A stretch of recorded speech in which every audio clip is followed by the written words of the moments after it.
நலாஸ் நாட்டு சர்க்கரை நலமுடன் வாழ நலாஸ் இந்தியாவிலேயே நாட்டு சர்க்கரைக்கு ISI முத்திரை மற்றும் அக்மார்க் அங்கீகாரம் பெற்ற ஒரே நிறுவனம். தொடர்புக்கு 9047050000. முன்னாள் அதிமுகவின் முன்னாள் உறுப்பினர் எம்ஜிஆருடைய பயணித்தவர் செல்வி ஜெயலலிதா அவர்களுடன் பயணித்தவர், முக்கிய அமைச்சர், ஒரு சிறுபான்மையினுடைய பெரிய பேசுபொருளாக இருந்தவர். திடீர்னு அவர் ஒரு பிஜேபி மேலே குற்றத்தை சொல்லி அவர் வெளியில் போகிறாரு. போனாலும் போயிட்டு திமுகவில் ஜாயின் பண்ணுறாரு. இதை பற்றி நான் உங்களுடைய கருத்து சார்? இல்லை, அது அவருடைய விருப்பங்க. அவர் அப்படி ஏதாவது ஒரு குற்றச்சாட்டை வைத்தார் அப்படின்னா அந்த குற்றச்சாட்டுக்கு நம்ம பதில் சொல்லலாம். இது வரைக்கும் அவர் அப்படின்னு குற்றச்சாட்டு வச்ச மாதிரி நமக்கு தெரியல. திமுககாரர்கள் தான் வழக்கம் போல் அவர்களுக்கு அது பழக்கமான ஒன்று. ஏனென்றால் திமுக அமைச்சரவையில் இன்றைக்கு அநேகமாக பாதி பேர் அதிமுகவிலிருந்து போனவர்கள்.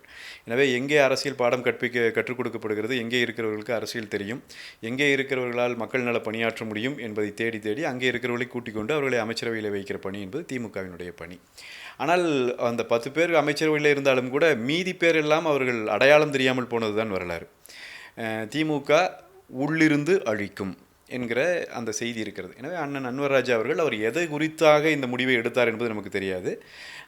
பாரதிய ஜனதா கட்சி என்றால் பாரதிய ஜனதா கட்சியோட கூட்டணியிலே அண்ணா திராவிட முன்னேற்றக் கழகம் இருந்த காலத்தில் அவர் கட்சியில் இருந்திருக்கிறார். எனவே அன்றைக்கு ஏற்படாத சிக்கல் இன்றைக்கு என்ன ஏற்பட்டிருக்கிறது என்பது நமக்கு தெரியல. அவர் அந்த கருத்துக்களை சொல்லாமல் நாம் அதற்கு மறுப்பை சொல்வது என்பது சரியாக இருக்காதுன்னு நாம் நினைக்கிறோம். ஆனால் அண்ணா திராவிட முன்னேற்றக் கழகத்துக்காரனாக நான் ஒரு செய்தியை வலிமையாக சொல்ல விரும்புகிறேன். இந்த கட்சி 53 ஆண்டுகளை கடந்திருக்கிற கட்சி, 31 ஆண்டுகள் தமிழ்நாட்டை ஆண்ட கட்சி, மகத்தான தலைவர்களை, பாரத ரத்னா புரட்சித் தலைவர், இந்தியா போற்றுகிற தலைவர்களை, இந்தியாவினுடைய அரசியல் திசை வழியே தீர்மானிக்கிற இடத்திலே இருந்த புரட்சித் தலைவி அம்மா அவர்களை, தமிழ்நாட்டு மக்களினுடைய பாதுகாப்பாளனாக நிற்கிற புரட்சித் தமிழர் எடப்பாடியார் அவர்களை தந்த இயக்கம் இந்த இயக்கம். இந்த இயக்கத்தினுடைய தலைவர் யார் தெரியுமா? தமிழ் மகன் ஹுசைன். இதுதான் இவர்கள் அத்தனை பேருக்கும் நான் சொல்லுகிற பதில்.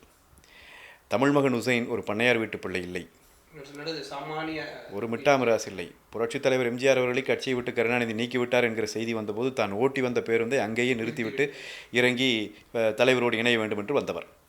எனவே அப்பேற்பட்ட ஒரு சாதாரண இடத்திலே இருந்து தன்னுடைய உழைப்பால், இந்த கட்சியின் மீது கொண்டிருக்கிற பற்றால், தலைவர்கள் மீது இருக்கிற விசுவாசத்தால் வளர்ந்து வந்த ஒரு மனிதரைத்தான் இந்த கட்சி தலைவராக வைத்திருக்கிறது, கட்சியின் தலைவராக வைத்திருக்கிறது. எனவே இந்த கட்சி அன்வர் ராஜா அண்ணன் வெளியே போயிட்டார் அப்படின்னா அவர் போனோன்னே இது சிறுபான்மையினருக்கு எதிரான கட்சி, இல்லை இன்னும் சில சாதிக்கு மதத்திற்கு எதிரான கட்சி என்கிற தோற்றத்தை ஏற்படுத்தியவர்கள் முயல்வார்கள் என்று சொன்னால், இதே மாதிரியான ஒரு இடத்தை என்றைக்காவது திமுக மதவழி சிறுபான்மை மக்களுக்கோ அல்லது வேறு யாருக்கோ ஒரு ஒடுக்கப்பட்ட சமூகத்திலிருந்து வந்த மக்களுக்கோ கொடுத்திருக்கிறதா என்கிற கேள்வியையும் இவர்கள் முன்னாலேயே நான் வைத்து விடுகிறேன்.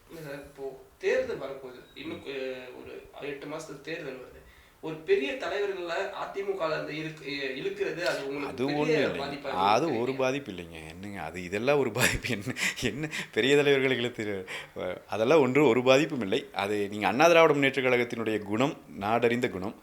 நீங்கள் இன்றைக்கி கல்யாண சுந்தரம் பேசிகிட்டு இருக்கார் ஒரு செய்தி தொடர்பாளர்னா, அண்ணா திராவிட முன்னேற்றக் கழகத்தினுடைய கடைசி தொண்டரும் என்னை விரும்புவார், தோளிலே கை போட்டுக் கொள்வார், நான் பேசுகிற செய்திகளை பகிர்வார், எங்கூட அன்பை பகிர்ந்து கொள்வார், எல்லாம் நடக்கும். நாளைக்கு காலையில் கல்யாண சுந்தரம் வந்து அதிமுகவில் இல்லை என்று சொல்லிவிட்டால் 2 குணத்தை நான் பார்த்திருக்கிறேன்.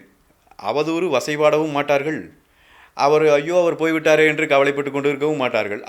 அவர்களினுடைய பயணத்தை இன்னும் வேகமாக நடத்தி கொண்டே போவார்கள். அதுதான் இந்த கட்சியினுடைய குணம், இது ரத்தத்திலே இருக்கிற குணம்.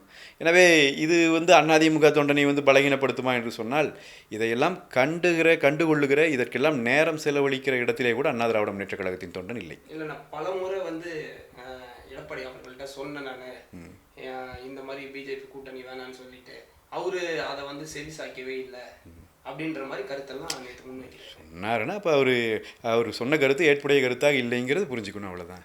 நான் ஒரு கருத்தை சொல்லுவேனுங்க, இன்னொருத்தர் ஒரு கருத்தை சொல்லுவார். லட்சக்கணக்கான பொறுப்பாளர்களை கொண்டிருக்கிற இயக்கம் இந்த இயக்கம். எத்தனை சட்டமன்ற உறுப்பினர்கள், எத்தனை நாடாளுமன்ற உறுப்பினர்கள், எத்தனை முன்னாள் சட்டமன்ற நாடாளுமன்ற உறுப்பினர்கள், எத்தனை முன்னாள் அமைச்சர்கள், எத்தனை மாவட்ட செயலாளர்கள், எத்தனை முன்னாள் மாவட்ட செயலாளர்கள், எத்தனை லட்சக்கணக்கான பொறுப்பாளர்கள். அப்போ ஒரு முடிவை ஒரு பொதுச் செயலாளர் எடுக்கிறார் என்றால் அத்தனை கருத்தையும் வாங்கி அதில் எது சிறந்தது என்பதைத்தானே அவர் எடுக்கிறார். எனவே நான் சொல்லுகிற முடிவைத்தான் நீங்கள் எடுக்க வேண்டும் என்று ஒருவர் கேட்பது என்பதே ஜனநாயக விரோதம் இல்லையா? உங்கள் கருத்தை சொல்லுவதற்கான வாய்ப்பு இருந்திருக்கிறது இல்லையா அந்த கட்சியில்? அதை அன்வர் ராஜா அண்ணன் ஒத்துக்கொள்கிறார் இல்லையா? எங்கள் பொதுச் செயலாளரிடம் போய் அவருடைய கருத்தை சொல்லுகிற அளவிற்கான ஒரு நிலை இருந்திருக்கிறது இல்லையா? அந்த ஜனநாயகம் தான் அதிமுகவின் வெற்றி. எனவே முடிவுகள் என்பது எல்லாரினுடைய கருத்தையும் கேட்டவருக்கு பொதுச் செயலாளர் எடுப்பது. அதை அவர் குறை சொல்லுவது என்பது அது அவருக்கு பிடிக்கலைன்னா அவர் பதவியிலே போகலாம். அது யாரும் கவலைப்படவில்லை.